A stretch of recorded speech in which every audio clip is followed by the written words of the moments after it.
Welcome back to सुबह सवेरे पाकिस्तान। हम कुछ बात करेंगे पाकिस्तान की खूबसूरत जगहों की भी और उनके हवाले से हम, क्योंकि टूरिज़म के ऊपर हम अगर बात करें तो गवर्नमेंट पाकिस्तान की जो है इस वक्त बहुत ज़्यादा अब हम नज़र आती है हमें पॉजिटिव भी इस लिहाज से कि पोटेंशियल पाकिस्तान में बहुत ज़्यादा है, लेकिन वहाँ पर सहूलियात का होना भी बहुत ज़्यादा ज़रूरी है।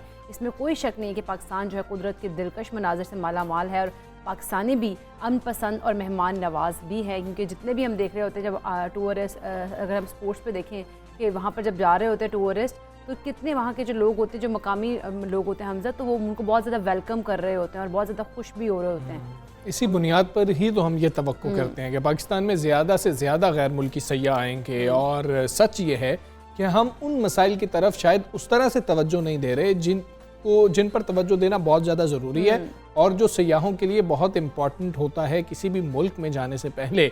और सयाह शायद उन वजह से पाकिस्तान आने से कुछ घबरा भी रहे होते हैं, क्योंकि अगर हम सयाहत को संजीदगी से लें तो कुदरती खूबसूरती पर ज़्यादा देर तक हम इन्हिसार नहीं कर सकते हैं, क्योंकि तमाम चीज़ें एक दूसरे के साथ जुड़ी हुई हैं। पाकिस्तान आने वाले किसी भी गैर मुल्की सयाह का पहला तासुर जो है वो अफरा तफरी का होता है एक्सपर्ट्स के मुताबिक, कि इमिग्रेशन अफसरान से लेकर कस्टम ऑफिसर्स जो है वो भी सयाहों को सहूलत देने की तरफ ध्यान शायद कम दे रहे होते हैं। बिल्कुल ऐसी है। हम अफसानवी मेहमान नवाजी की बात करते हैं, लेकिन ये सिर्फ VIPs के लिए मखसूस है और कम बजट वाले मुसाफिर के लिए पाकिस्तान आना इतना आसान नहीं है। सयाहती मकामात की अगर हम बात करें तो पब्लिक ट्रांसपोर्ट की सहूलियात जो है वो ना होने के बराबर है।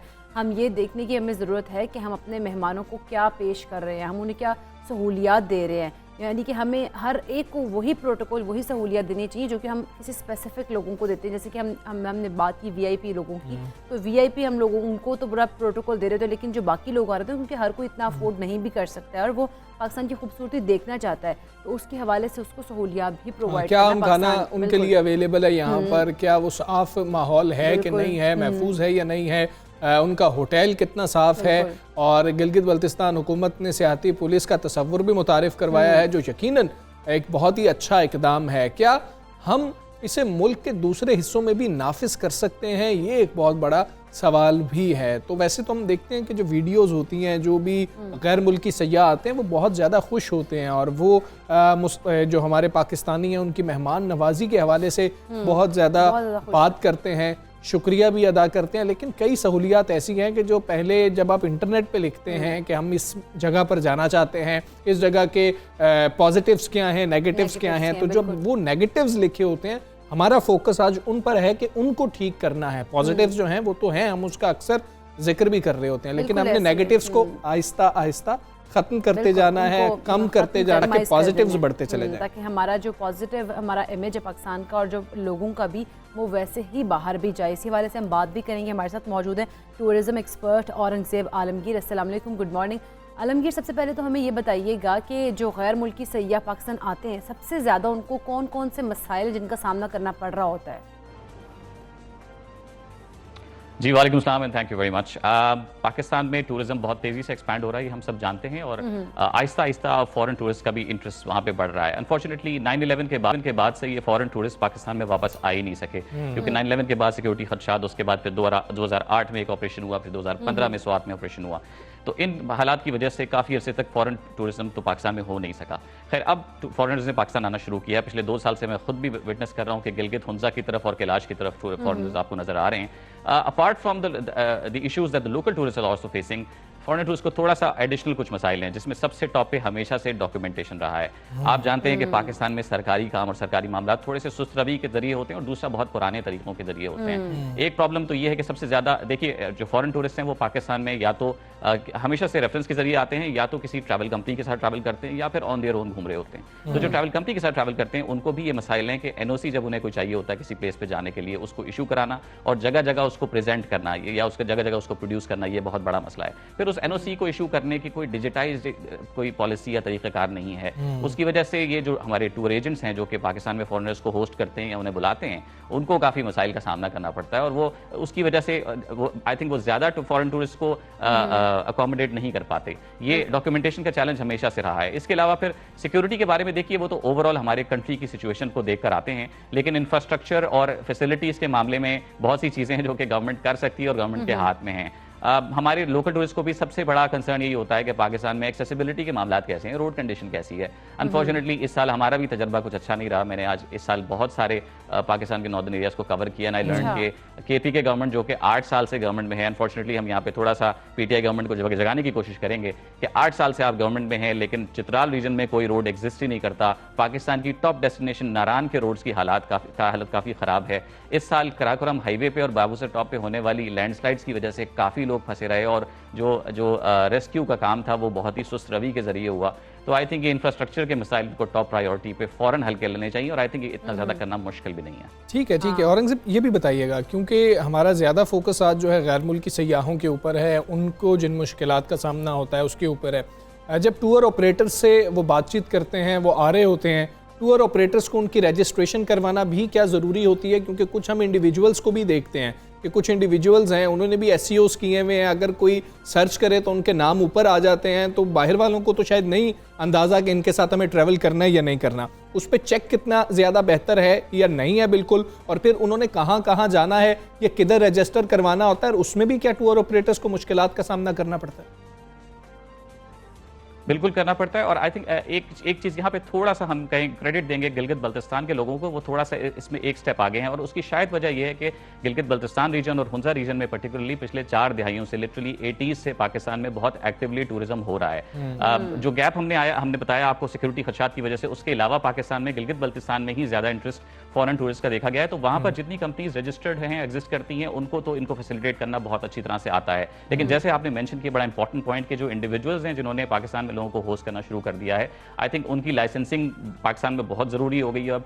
एंड सेकेंडली कि वो जो कुछ पर्टिकुलर इलाके हैं जहां पे जाने के लिए फॉरेन टूरिस्ट को NOC की जरूरत होती है, अगर वो उन इलाकों से बच जाएं या उनको वहां की सैर ना कराएं तो आई थिंक वो थोड़ा सा स्लिप कर जाते हैं सिस्टम में से और वो उनको लेके उनको फैसिलिटेट करना शुरू कर देते हैं। औरंगजेब, अगर हम उन इलाकों की सैर ना करवाएं, ये वो जुगाड़ इसको कहा जाए कि वो पाकिस्तानी जुगाड़ है जो हम लगा रहे होते हैं, वो ना किया जाए, गैर मुल्की सयाह पाकिस्तान आए और वो लोकेशंस ना देखे और वो देखे बगैर वापस चला जाए, तो ये भी कितना बड़ा लॉस है?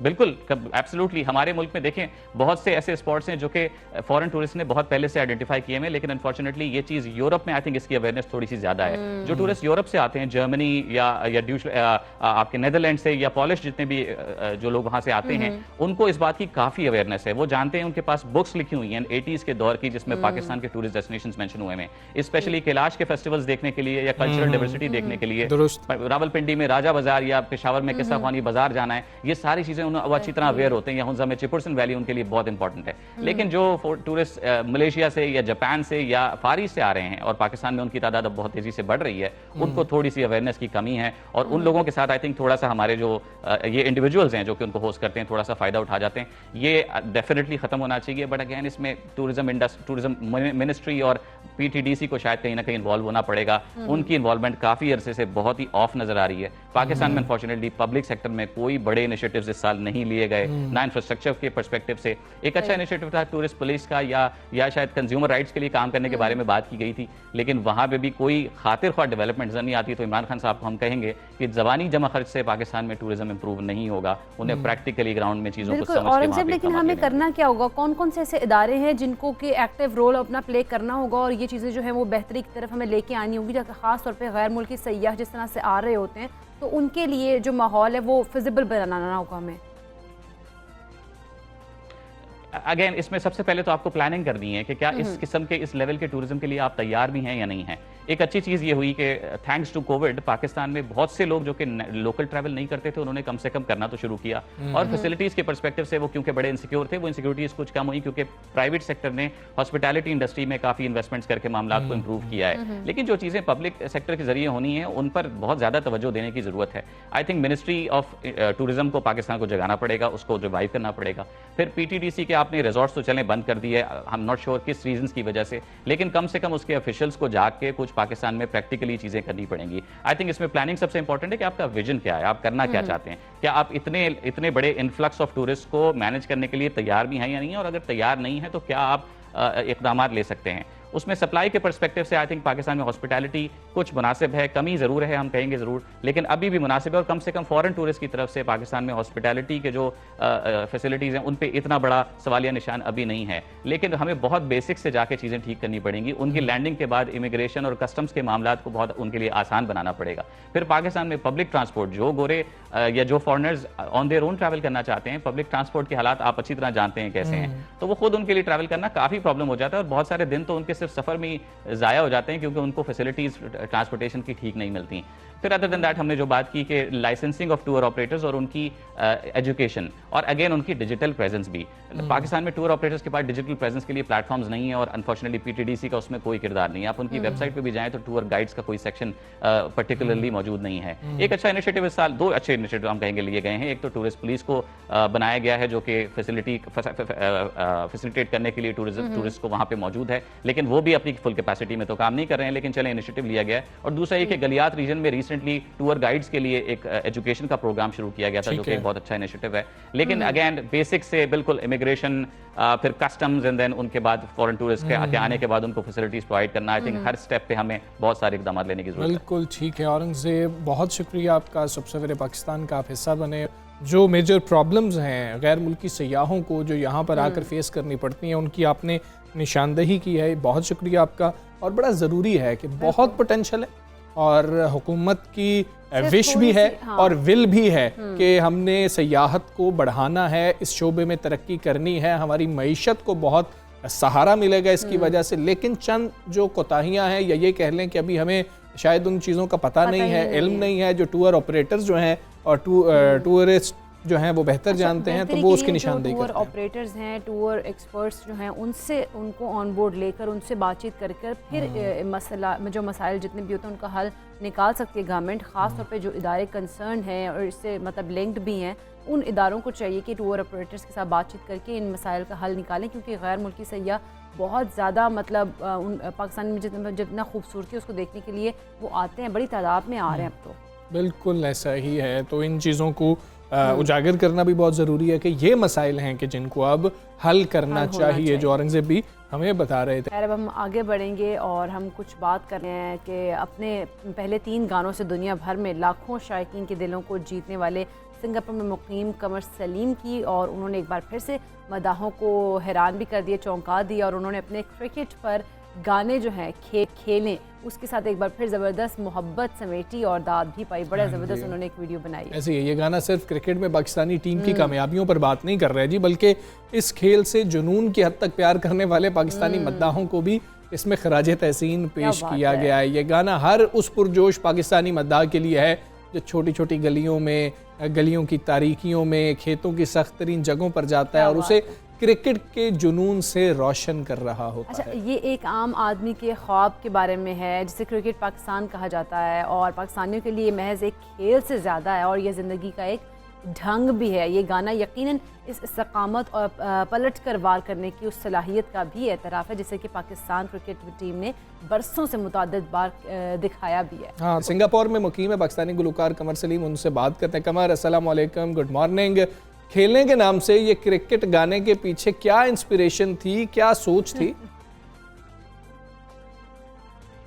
जी, thank you so much, it's a pleasure to be on your show. सबसे पहले तो खेले की इंस्पिरेशन के 3 पहलू मैं आपको बताना चाहूँगा। पहली बात, मैं क्रिकेट के ऊपर एक ऐसा गाना बनाना चाहता था जो कि एक इंस्पिरेशनल सॉन्ग हो और पाकिस्तान क्रिकेट की स्पिरिट को, और जिस तरह cricket is more like a way of life than only a game for us, उसको कैप्चर करे और बड़ा इंक्लूसिव एस्पेक्ट से मैंने इस वीडियो को क्रिएट किया। Secondly, Pakistan cricket has been very resilient और पाकिस्तान टीम की बहुत हिस्टोरिक विक्ट्रीज़ हैं जिसकी फुटेजेस मैंने इस वीडियो में कैप्चर की, और मैं एक सेलिब्रेशन भी डिपिक्ट करना चाहता था। पाकिस्तान कितने मुश्किल हालात में, मुश्किल से हालात में पाकिस्तान ने बहुत बड़े टूर्नामेंट्स जीते हैं, उसकी भी अक्कासी करना चाहता था। तीसरी चीज़, पाकिस्तान में अगर आप क्रिकेट ना खेलें तो आप, मैं ख्याल है, पाकिस्तानी के कहलाए नहीं जा सकते। तो क्रिकेट मैंने बहुत खेली है, बचपन से खेली है और HSN कॉलेज के ज़माने से खेली है, अभी भी खेलता हूँ, और एक अपने शौक़ की तकमील भी मेरा एक मोटिव था, and I am very happy कि मेरा गाना खेलें has actually come to life and कमर में इस गाने मालिक बताइएगा, इसमें ऐसा क्या ख़ास है जो कि शायकीन के खून को गरमा देता है, जो कि उनका जोश जो है वो बढ़ा देता है? पहले तो आपने देखा कि गाने के शुरू में मैंने ढोल इस्तेमाल किया है, और ढोल की जो बात है वो किसी भी इंस्ट्रूमेंट में नहीं है। तो जो एस्पेक्ट उसमें निखर के आता है, how people are enjoying it, और ढोल का जो एक एलिमेंट है, आई थिंक सबसे पहले तो शायकीन ने उसको बहुत पसंद किया। उसके अलावा जो क्रिकेट की हमारी फतूहात हैं, वर्ल्ड कप है, T20 वर्ल्ड कप है, चैम्पियंस ट्रॉफ़ी है, उन एलिमेंट्स में जिसने भी वो टूर्नामेंट्स देखे हैं और जिसने नहीं भी देखे, जब भी ये फुटेजेस आप देखते हैं, एक नया जज्बा, एक बड़ी फॉन्ड मेमोरीज आपके जहन में उभरती हैं। तो आई एम श्योर ये footages will connect with many people. और उसके अलावा आई थिंक ये गाना मैंने बड़ा एक इंक्लूसिव बनाया है। इसमें सब बड़े बूढ़े बच्चे, यूथ, डिफरेंटली एबल्ड, हर एस्पेक्ट के लोगों को, हर तबकात के लोगों को कैप्चर किया है और शो किया है इस गाने में कि how cricket is not just only a game in Pakistan but a way of life. अच्छा कमर, आप ये बताइए कि वैसे हर गाने में आप कोई ना कोई मैसेज देने की कोशिश भी कर रहे होते हैं। आपका ख्याल ये होता है कि जी कि मौसीकी सिर्फ मज़ा लेने के लिए नहीं होनी चाहिए, उसके ज़रिए कोई पैगाम भी दिया जाना चाहिए। अब इसमें क्या पैगाम है जी?